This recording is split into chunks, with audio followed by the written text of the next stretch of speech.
You are listening to the A.P.E.X. Hour, hosted by Ryan Paul on KSUU Thunder 91.1. This show allows more personal time with our guests, allowing them to give us their stories and opinions. We will also give you new music to listen to, hoping you enjoy some new sounds and genres. Welcome to this episode of the A.P.E.X. Hour. Welcome to the A.P.E.X. Radio Hour. I'm producer Evan Miller. I'm joined with A.P.E.X. Director and Professor of History, Ryan Paul, and our special guest, Cordell Taylor. I'm turning it over to you, Ryan. Thanks, Evan. We are so excited to have our guest, Cordell Taylor. Cordell Taylor is a skilled assemblage artist and constructive sculptor and has done work all over the state and all over the country in various mediums of sculpture.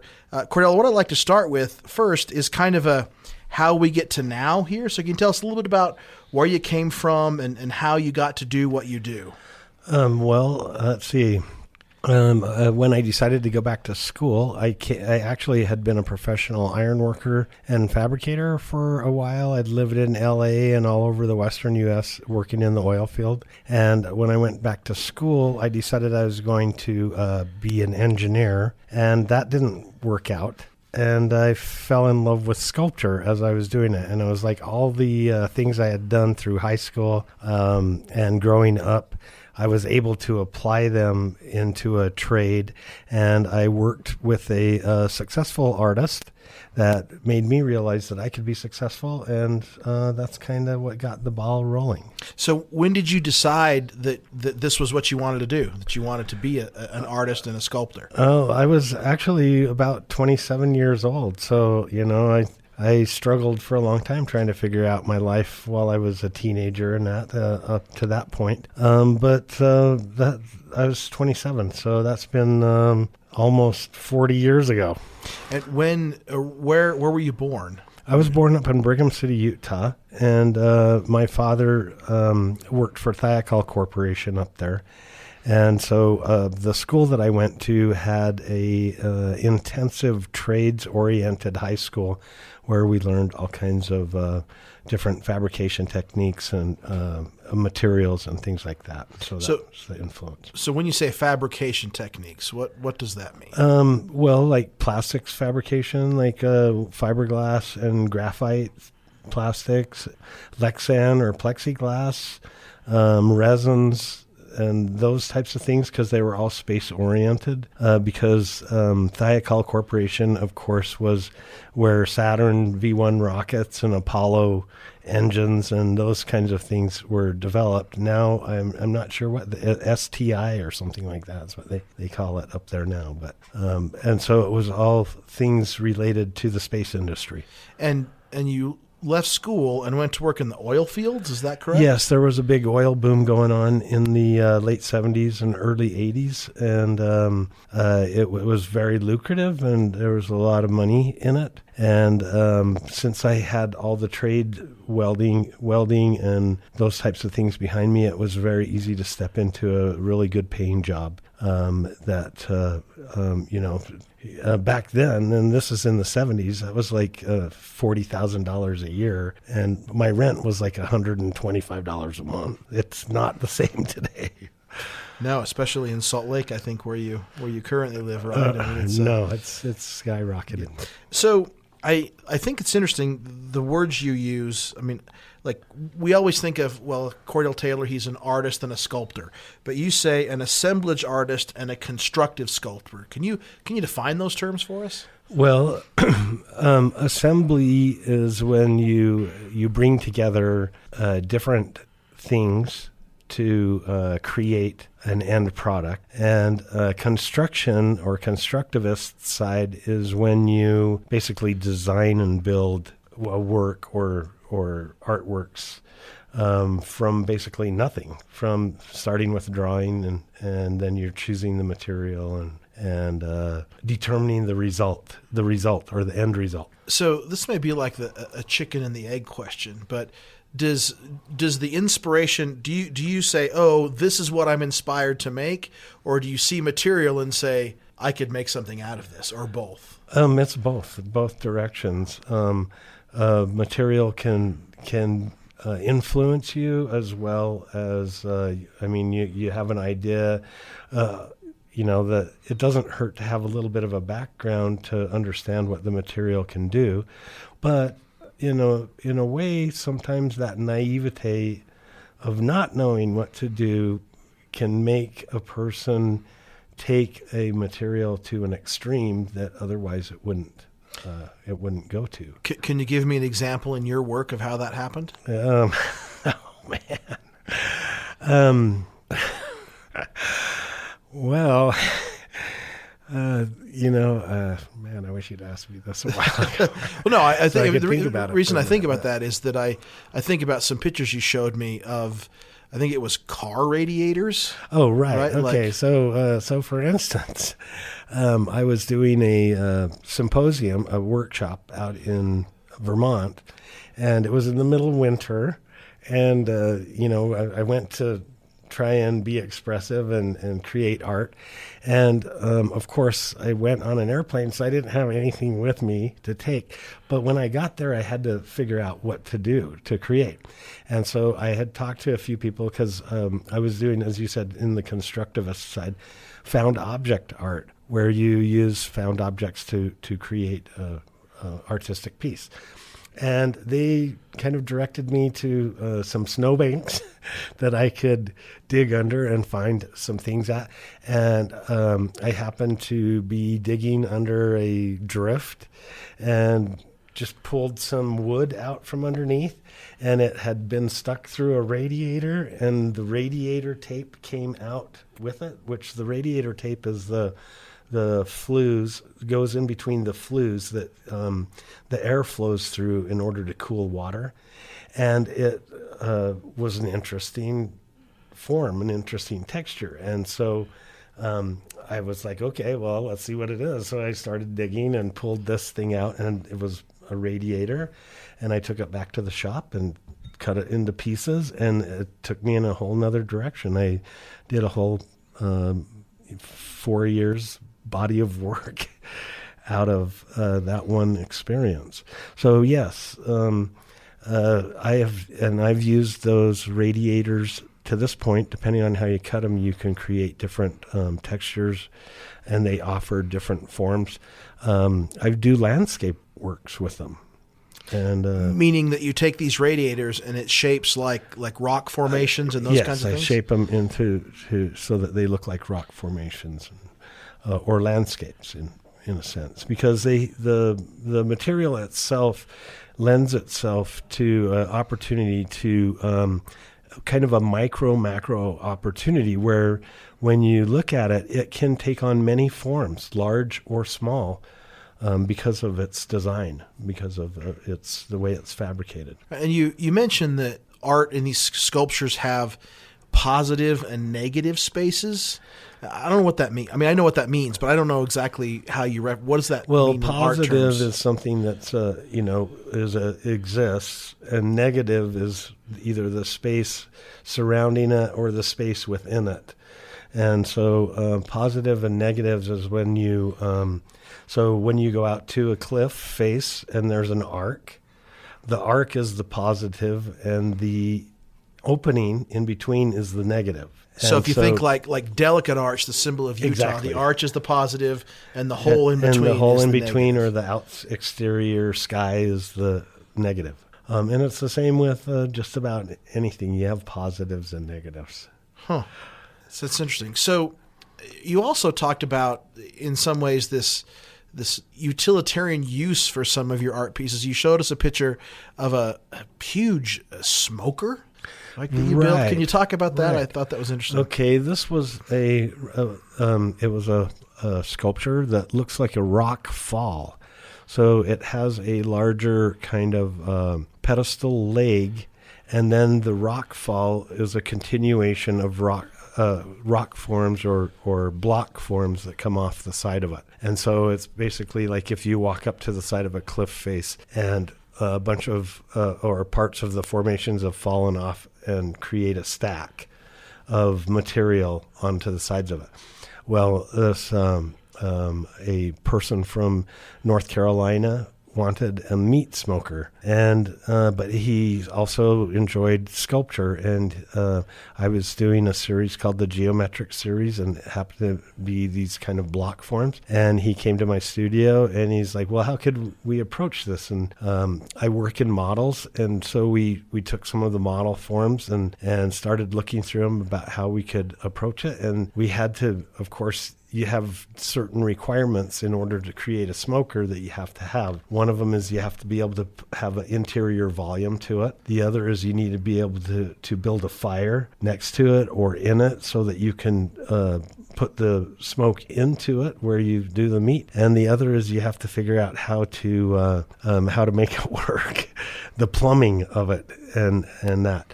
And so we studied up on how a smoker is built and what you need to do to make it be successful. And after, at a certain point, we were finally able to determine which shape was the most purposeful shape. And it worked out really good. Another thing is I've had people ask me, they liked the sculptures I've been doing and they wanted a barbecue. So you make the sculpture into a barbecue. And that way, when it's closed, they have a nice piece of art. And when they want a barbecue, they can open the piece of art up and use it as a barbecue. I've made mailboxes that way many times, or things like that. It's really based upon the viewer or the person that they want something interesting in their yard or in their business, or as a public art piece that has a utilitarian aspect alongside of being a artwork. So was there something super odd that when someone said, I'd like this, but I'd also like it to be a piece of art, and you said, yeah, that's not going to happen? Yes, I had one client commissioned me to do a wall piece for their home, and they brought me a bicycle that he had been riding when he was hit by a car. And so the bicycle was totaled out, and all of the debris, the residual debris that came with it, he'd been in the hospital for like 9 months, and there was some kind of relationship that he had to this bicycle beforehand, let alone, the damage that had happened from it and everything. And they wanted it turned into an art piece, and I was kind of dumbfounded at first of how to approach it and how to try and make it work. But when, as an artist, many times we are called problem solvers for different corporations, whether it's in film, whether it's for a corporation that needs a bridge to pass from their parking plaza into a tower, or whether it's a city that needs a bridge to cross the river. There's all different kinds of applications for an artistic approach to it. And the artistic approach is just doing something original, imaginary, and different, and achieving a solution that is needed by whoever the client is. Huh. So, we're going to move into our first break, and as you know, as people who listen to us know, that we always ask our guests to choose some songs. And you talk about an artist that is eclectic and brings other influences, and one of those people, a song that you chose, is by Jean-Baptiste, who if you listen to his albums, you can have all kinds of different musical styles. He's an amazing artist. So the song you chose is a song called We Are by Jean-Baptiste, and it features the St. Augustine High School Marching Band. So can you tell us why you chose this song? Well, first of all, it's because he is an incredible artist himself, and he does what every artist does. He tries to utilize all of those things around him that can help him to create a successful piece out of what it is he wants to create. And for instance, he created a really great album called World Music, and this happens to be one of the hits off of it. Okay, so this is We Are by Jean-Baptiste, featuring the St. Augustine High School Marching Band.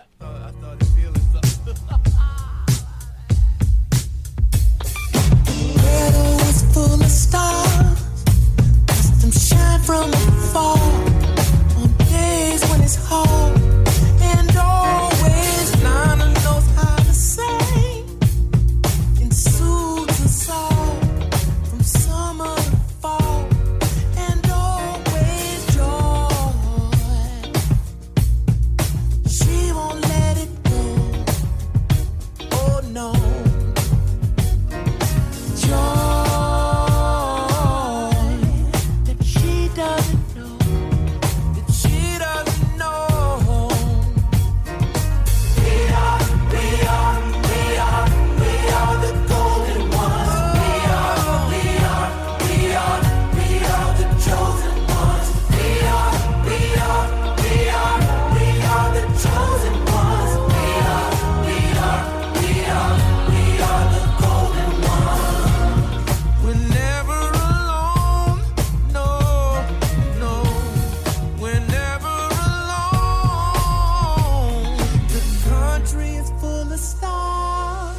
either angel or a king to break this thing. We gotta get our soul.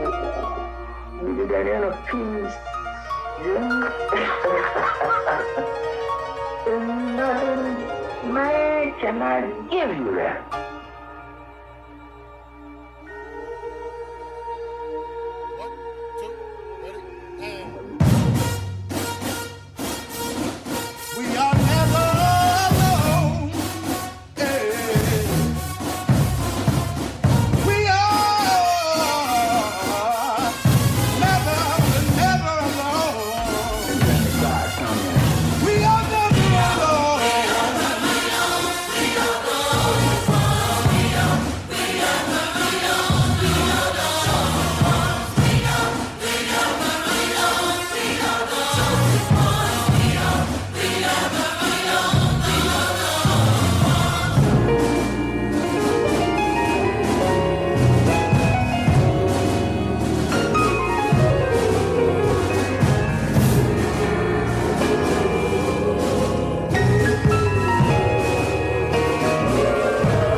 That was We Are by John Baptiste and the St. Augustine High School Marching Band.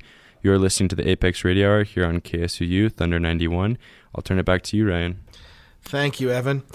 So we were talking before the break about some of the commissions that you've had and kind of the interesting things that people have asked you to do and create. And it is this conversation about, you know, the old joke is, you know, you go home, the kid comes home from college and says, I've changed my major to art history or art. And it's like, well, geez, you know, you got to get a job, right? I mean, you're going to live in my basement forever. So, I mean, there is a commercial aspect. Mm-hmm. I mean, to be a working artist, you have to not only work, but you have to find ways to pay the bills, right? Yeah. So can you talk a little bit about this kind of dichotomy between art for art's sake and the economics of doing that? Okay. Well, unless you're independently wealthy and you don't have to worry about where your money comes from, the old saying is don't give up your day job. And I mean, even many actors and actresses hear the same story, and that's the same with sculptors and painters, is we all have a second job and sometimes a third and a fourth, because art or creation it's kind of a bad habit that you get into. You want to create, and in order to create, you have to have a certain amount of money. You have to have a place to do it, and that costs money. And so you do what you have to do to make it happen. I, for instance, what I did is for many years, and this is when my wife and I both owned a gallery and we showed other artists. The way I supported the gallery was by making furniture. So I worked with a lot of designers and architects over the time, and making tables and chairs and things like that. And at a certain point, because of there was a point where I kind of bagged off of the furniture because the artwork was doing better for me. And then I delved into something I had done from college. From the point I was in college is that what I had done when I was in college is I worked in set construction, both for theater and in film, and that helped to. So I checked into a couple of job opportunities, and from a person that I met who was interested in my work and at the same time worked in film, and he was like, we could really use you on some of these productions. And so I kind of stepped away from doing the furniture, and I went a little bit more full time into making film. And the nice thing about doing the film work for me was that it allowed me, I made a good enough money that I could leave my job, and film jobs are short. Depending on what you're on. If you're on a television series, it's a different story. If you're on a feature film, it can be from a few weeks to a few months or less. And what that did was set me up with the cash flow when I finished the job that I could go back to my studio and I could create what I wanted to create. And so I'm not suggesting that everybody go out and try and get a film job, because first of all, it's not very easy to get. You have to have the right connections. And I was lucky, and I stepped into it when I was in college, and that was how I got into it. But if you have something you love to do besides making art, then let that help support your bad habit. So you work in multiple mediums, right? Wood and stone and metal. Mm-hmm. How do you determine what medium you want to work in for a specific idea? It comes down to money. Wood for me is I can make a lot of pieces that's lightweight. I can make them smaller, and I can store them. When I work in steel, first of all, I have to have a shop. You got to have welder. You have to have all the tools it requires a lot harder and a higher number of tools to work in steel. And to work in stone, you have to have machinery because you need a crane, or you need ways of moving it because it's super heavy. And so in a way, the material starts to define the way that you're working. So for me, for instance, I can work in wood and I can do smaller models. I do models first, and then models are like sketches.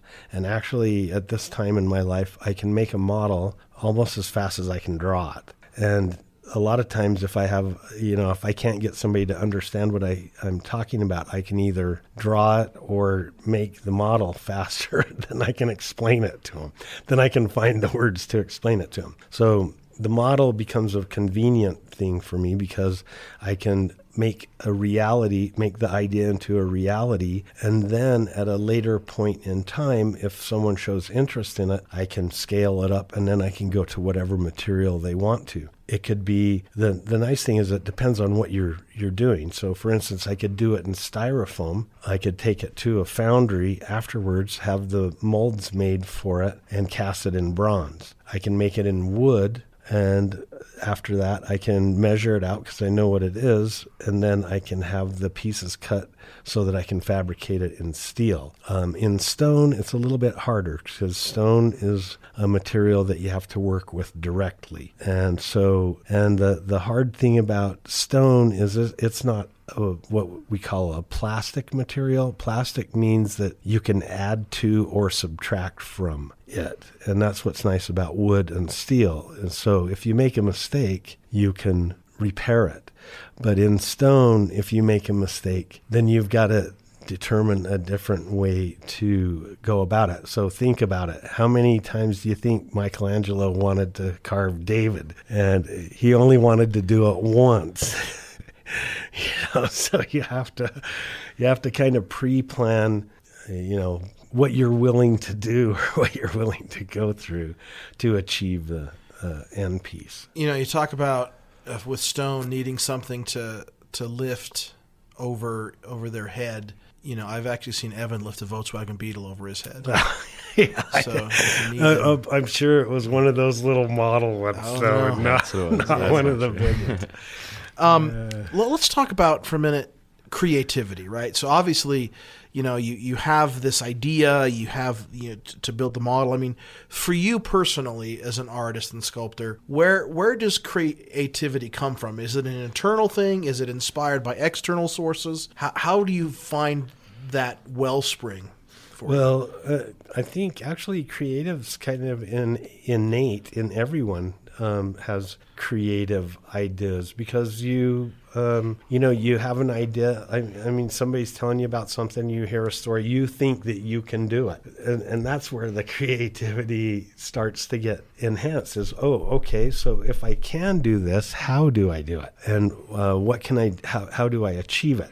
If you want to jump your motorcycle across the Grand Canyon, how do you do it? And so this is where the creative aspect comes out. Now, there's many different ways a person can be creative. You can be creative in numbers. You can be creative in science. You can be creative in all kinds of things. And that's what I think a lot of people don't understand about the arts, is the arts can be applied to everything. It doesn't matter if it's not just music, and it's not just sculpture or painting, dance, or any of those things. I mean, there's many different directions creativity results. I mean, how do you think we got computers? How do you think we got electronics? You know, it took someone with a creative mind and someone who wanted to sit down and find a solution to what is a problem. And that's where I said that artists are problem solvers, and we create problems too. Yeah, I mean, I think that's interesting when you talk about the idea that creativity is linked with discovery, not just discovering of something new or exciting, but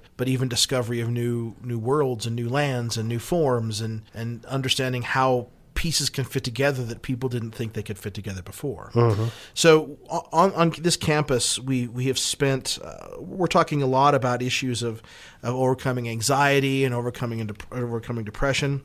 So in your mind as an artist, is there a relationship or of anything about in your life or in the discussions you've had about creativity and either specifically suffering depression or overcoming anxiety? Well, I know that when I have anxieties and things too, in a lot of different things. But when I am doing something creative, it distracts me from those anxieties, I would have to say, in many senses. But at the same time, it can create anxieties as well, because when a person's being creative or creating something, they want it to be good.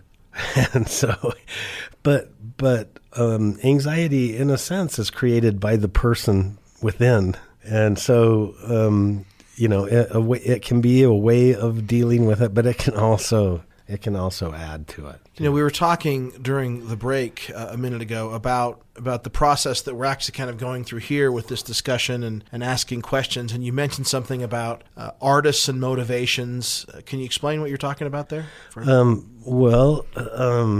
You if you're motivated to create something, then you can take those motivations to help direct your energy away from other things and into I'm not quite sure where you're going with it, with the motivation, but this idea that you had said that as we talk, you're discovering, like when you're doing an art project, like when you're producing something, when you're creating something, oftentimes you're not thinking about right, the results. You're not thinking about the results or why. And then you find in the process of making it, you discover things about yourself that you didn't realize before. So, for instance, you can find that there was something that you found interesting in your life, and all of a sudden it's becoming part of your expression in your ideas, or you see a result that has more of a relationship to yourself as an individual, and it motivates you to go and to approach these same things over. It could be a difficult thing that you've been dealing with. And the resulting thing helps you to deal with that problem, and that's where the motivational side, I think, comes out of it that you're talking about. You discover things about yourself when you're creating that you probably didn't know about yourself beforehand. And a lot of times it's after you've made certain things and you step back and then you start to see how each one of them has a relationship to the other or to the next. And that's where it kind of, then it becomes a motivational thing, because it drives you to want to do more, because you're discovering things about yourself that you didn't know. So, you've talked about doing series like the Pod series or Deconstruction series. So what you're saying is that somehow, as you look back, you can see how all of these different series of artworks are connected and building on or off of one another?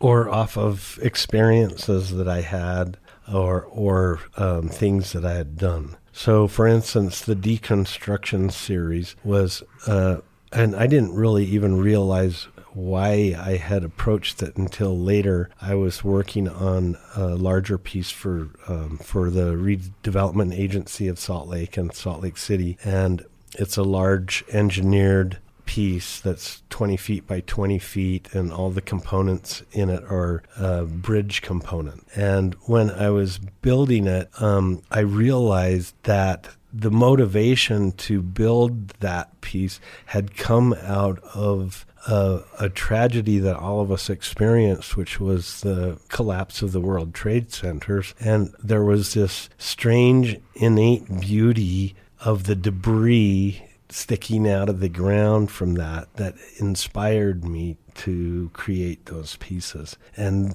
that's like a very strange relationship that I discovered after I'd already done the series of work, and it was like 3 years later when I was doing the larger commission for the city that it became apparent. So in that regard, what is something that you've thought about trying or doing or experimenting with artistically that you haven't done yet? Well, I mean, your wish list, your wish list, if you will. My wish list of stuff.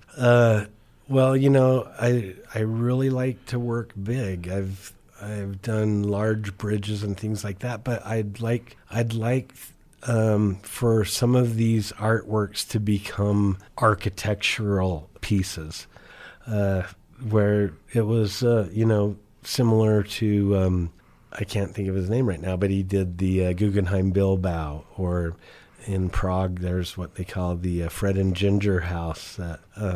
It's where you're taking a sculpture and turning it into a museum. Look at Summa, for instance. It's a very sculptural, architectural object, and I think that's a direction I'd like to go. Although it doesn't have to be architectural, I'd be happy to do a nice giant piece out in the middle of the Great Salt Lake Desert.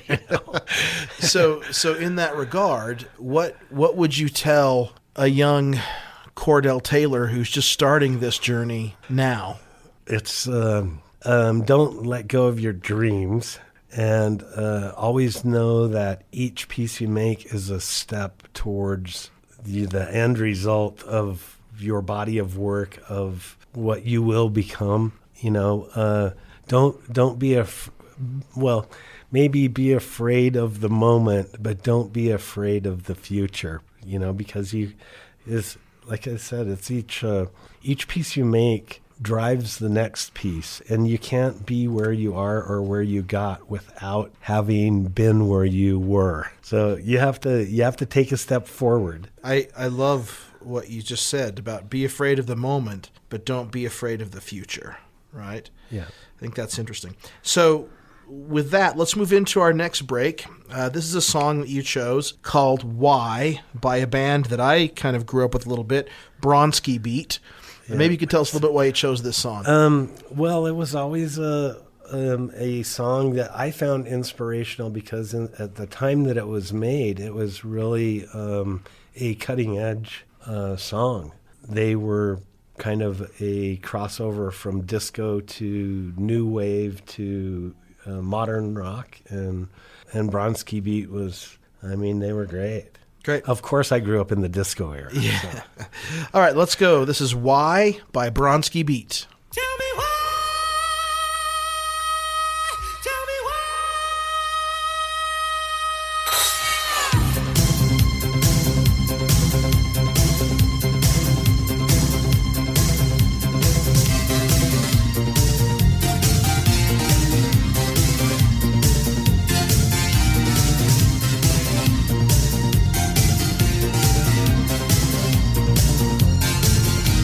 Tempted eyes when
That was Why by Bronski Beat, and you are listening to the A.P.E.X. Radio Hour here on KSUU Thunder 91.1. I'll turn it back to you, Ryan. Thanks, Evan. So we were talking to the break. By the way, if you liked Why by Bronski Beat, you suggested, Cordell, Small Town Boy is another Bronski Beat song that people It is. That's another good one. But why is always a great question. Yeah. And it's been something that's driven me my whole life.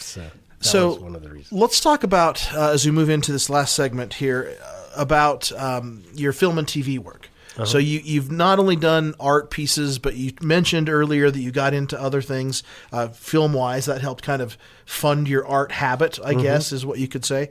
So let's talk about some of the things you've done, films, TV, and some of the things you've done for them. Okay, well, so if any of you guys have seen Napoleon Dynamite, the director who did Napoleon Dynamite, he did another film called Gentlemen Broncos, which is about a young author who had been writing from his childhood and had gone to a workshop, and another author stole his story. Another who was a more famous author stole his story and then created a story out of it and got super famous over it.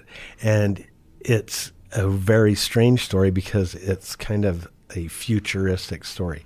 And so but it's set in a steampunk era kind of look of where you use 50s technology mixed with contemporary ray guns and things like that. And so I was asked to design different parts for this so-called war that they had in it, ray guns and things like that. And I designed them out of old pneumatic drills and chisels and gas parts for like gas meters and things like that, along with different kinds of tubings and modern electronic things that we added, and even microscopes. The microscopes were the scopes, or motorcycle throttles were the handle grips and things for them. And some of them were large-scale howitzers and things like that. And then so as I designed some of the weaponry and that, then they took the weaponry, the larger weaponry, and turned them into model scale in order to do certain scenes with them. So in that scenario, do they just say, "Hey, we want you to design these ray guns," or does somebody give you an idea of what they should look like, or do you just you talk with? Well, there are several people who are involved in it. Both the writer, of course, and then the producer or the director of it, because they have a vision of what it is they want for these things, and then you try to fulfill that vision, because there's so many different ways you could go. So we were creating like base laboratories, and what we were doing was trying to bring technology through low tech items like washing machines and dryers that became fireplaces and things inside of caves, and science labs that were made out of egg cartons. Yeah, I mean, it was all about the textures and things to create this modern kind of science futuristic thing, and keep it in a steampunk manageable way for people to understand it.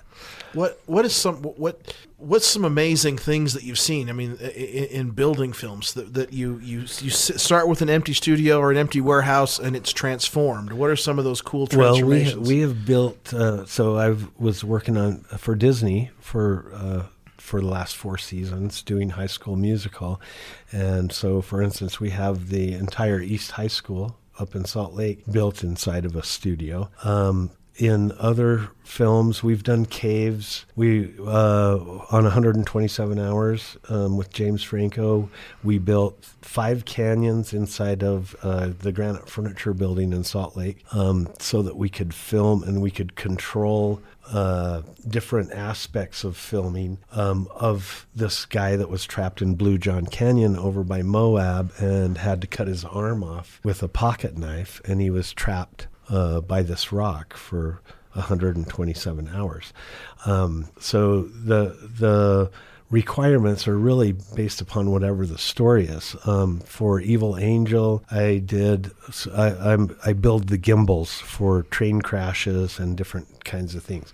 So for this one, it was a rolling hallway that was basically a 10-foot by 10-foot by 30-foot long hallway that this demon could chase a girl down through the hallway, and the demon would run up the walls and across the ceiling and down the other wall as he was chasing the girl down the hallway. It was quite a trick to make all of it happen because you have to figure out the mechanics of how it's done, the materials of how to put it together, and then you have to make it happen. Another one was a cross. This guy climbs out on the cross that's on the side of a building, a 30-story building, and the cross collapses. And so I have to be able to make it where, first of all, that he can do it without getting killed, and second of all, that we can recover it so that if we have to reset, to reshoot it. So there's a lot of different aspects you have to take in. But the majority of the time, what I'm building is sets, which are rooms and things like that. So we should mention that if you want to know more about the film and TV work of Cordell Taylor, you've got an IMDb which page. Is the Internet Movie Database, imdb.com.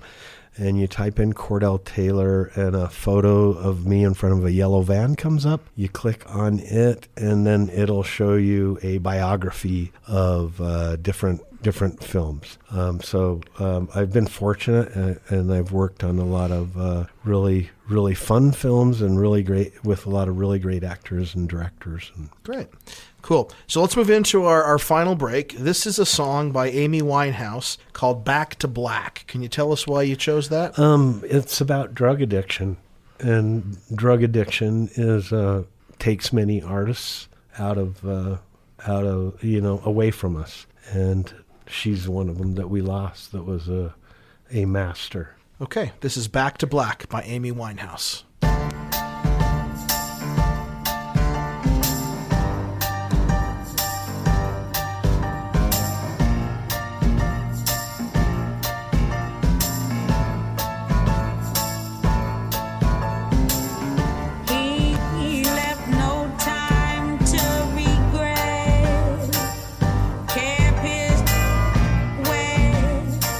Same old safe bed.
That was Back to Black by Amy Winehouse, and you are listening to the Apex Radio Hour here on KSUU, Thunder 91.1. I'll turn it back to you, Ryan.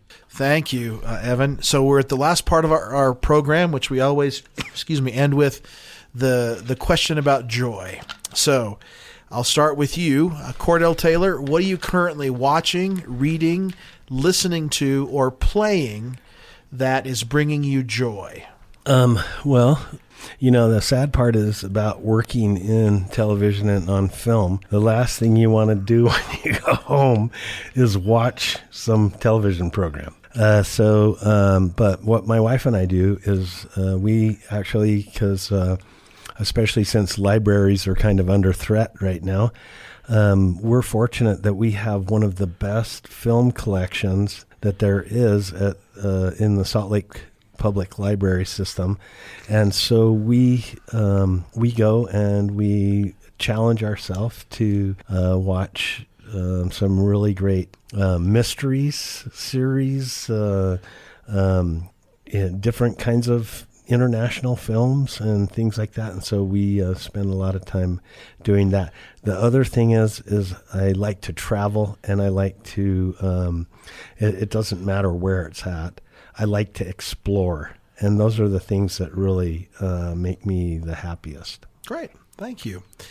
Evan Miller, what are you currently watching, reading, listening to, or playing that is bringing you joy? Yes. So recently, I haven't had a ton of time just because of studying and work and things like that. But the other day... Whoa, what's things like that? Things like, and as well as I have a new fiance, and so that we've spent a lot of time together and whatnot. So, but with that, we've done a game night recently where we had some friends over and we played some games. A game that was particularly fun was called Secret Hitler. I don't know if you guys have heard of that one, but it is basically everyone has roles on a card, and then there's basically two teams, and then you it's a game of debate and argument, and you vote people off basically. But that was a lot of fun. So you rub them off? Is that what you said? You vote them off. Yeah. Okay. And Ryan, what are you watching, listening to, reading, or playing that is bringing you joy? I am.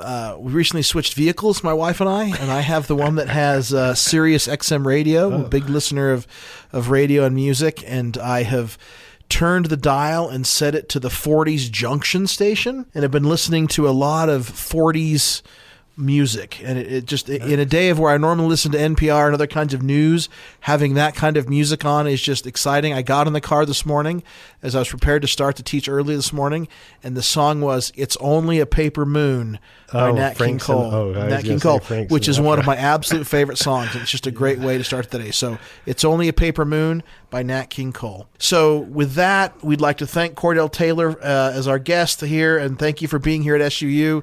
Thanks to Evan Miller for this. We miss our producer, Sophie, who's out at doing some other things. And we're going to end with a song that I've actually really come to like since you suggested it. You'll love this band. They are super. Yeah, You Only Love Me by Devochka. Can you give us a quick Devochka lesson? Devochka.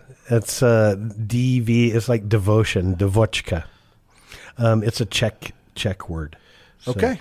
So You Only Love Me by Devochka on the Apex Radio Hour. Thanks. We'll see you later.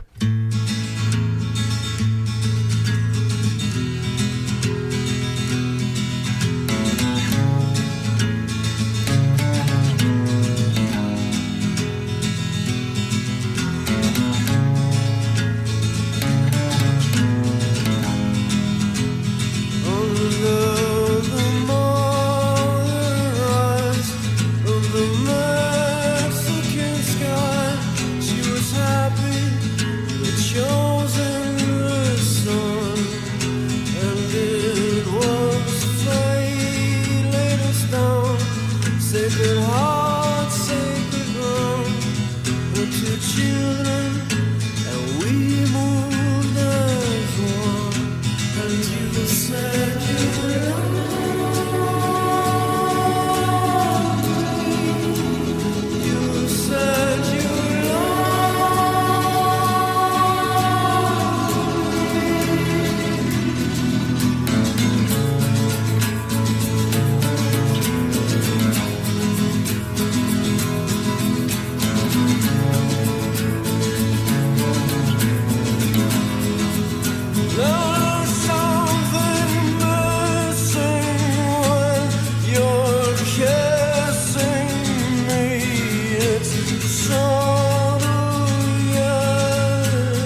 Put